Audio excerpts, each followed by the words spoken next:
Over the past several months, I put together what I think is one of the more important series this channel has ever done. I covered biological pillars with a direct message. The way most of us train as cyclists, as endurance athletes, is not enough. Not for the version of ourselves we want to be at 75 or at 80.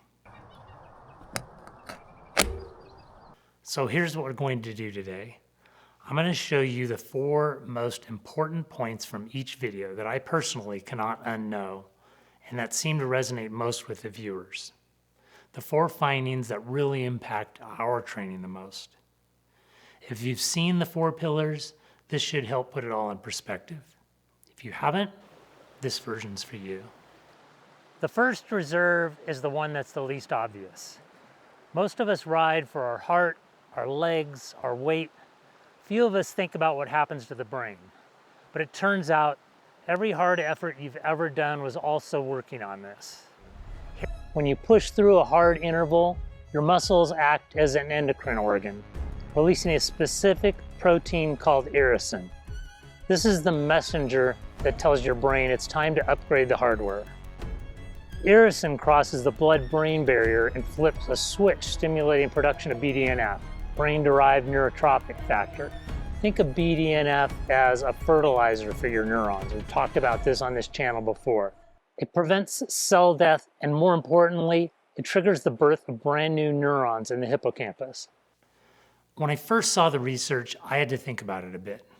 Not because it's complicated, but because of what it means for every hard ride you have ever done. You weren't just training your lungs. You were making a structural change to your brain. I've always noticed, and many of you have mentioned this as well, when you start a ride, several minutes in, the fog just lifts.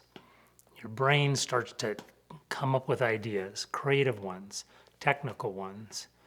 Many times answers we've been searching for and just haven't been coming, and then all of a sudden they come.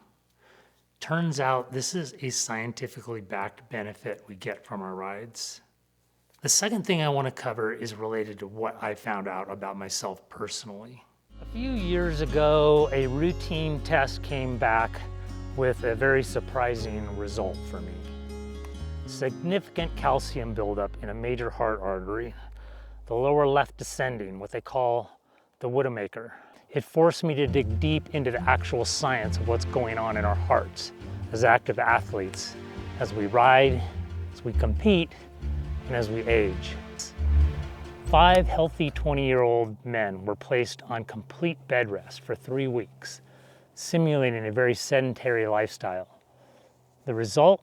Their VO2 max dropped 26% in just 3 weeks. Ouch. Now, they didn't just let them go after that. After the 3 weeks of inactivity, they put them through 8 weeks of intense training. The good news? They fully recovered their fitness in 30 to 40 days. A little bit longer than it took to lose it, but it did come back. And the remainder of that 8-week training program pushed them to an average of 18% above where they started. So there's hope for all of us. But the story doesn't end there, and this is the part that gets me. The same researchers tracked these men for another 40 years. The cardiovascular deterioration from 4 decades of aging, 27%. So, think about that. 3 weeks of inactivity at age 20 caused nearly the same cardiovascular decline as 40 years of aging. Everything I'm discussing here is in the Road Less Traveled newsletter, where you'll find much more detail on each topic and some useful guides. Strength training protocol, do-it-yourself electrolyte drink formula, and the research that backs all of this up. And there is some more exciting stuff just around the corner, so sign up for the newsletter if you want to see that. It's free. You can find a link in the description, or maybe it's up here. I also have a nutrition program coming, and that community gets introductory access. The third reserve is the one most cyclists are completely ignoring. I know this because I was ignoring it. I have a photo, a fairly embarrassing one, that proves it. Here's what I didn't understand. The lifelong strength trained men, average age 73, had a type 2 fiber distribution of 52%. The young men in their mid-20s, 51%. Statistically, no difference. 73-year-olds, same muscle architecture as a 25-year-old. And the lifelong endurance trained athletes, well, disappointingly, 39%. Nearly identical to the controls at 35. Same age, same decades of dedication, completely different outcome. Because they had been training to build their muscle reserve. I still think about that photo.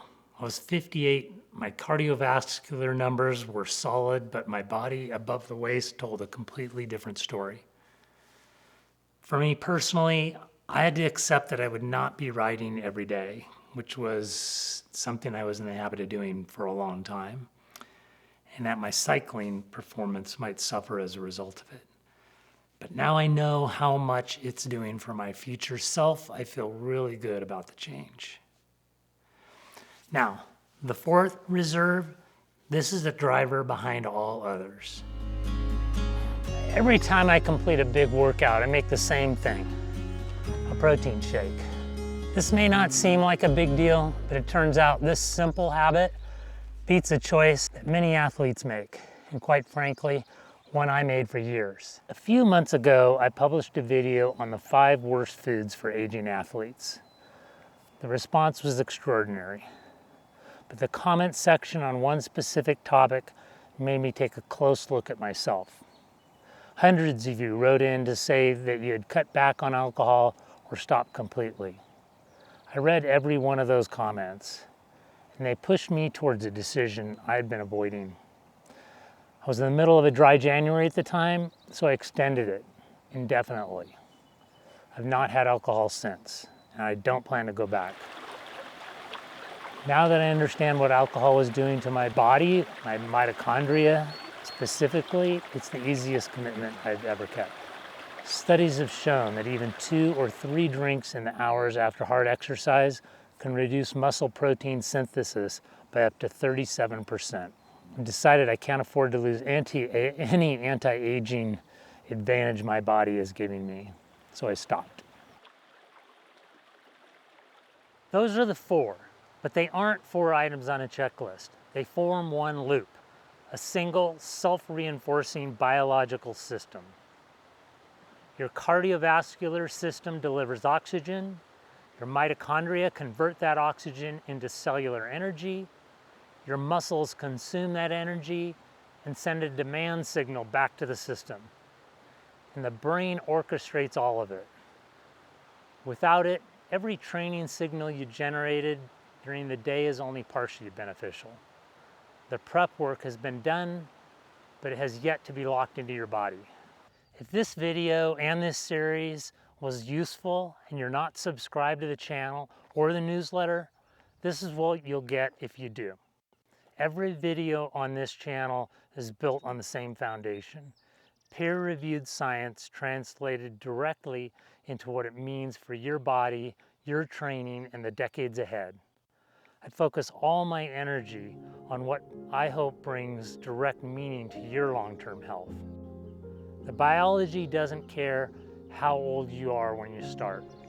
It only cares that you started. Trust the systems. Trust your body. Engineer your health span. I'm Patrick, and I'll see you out there.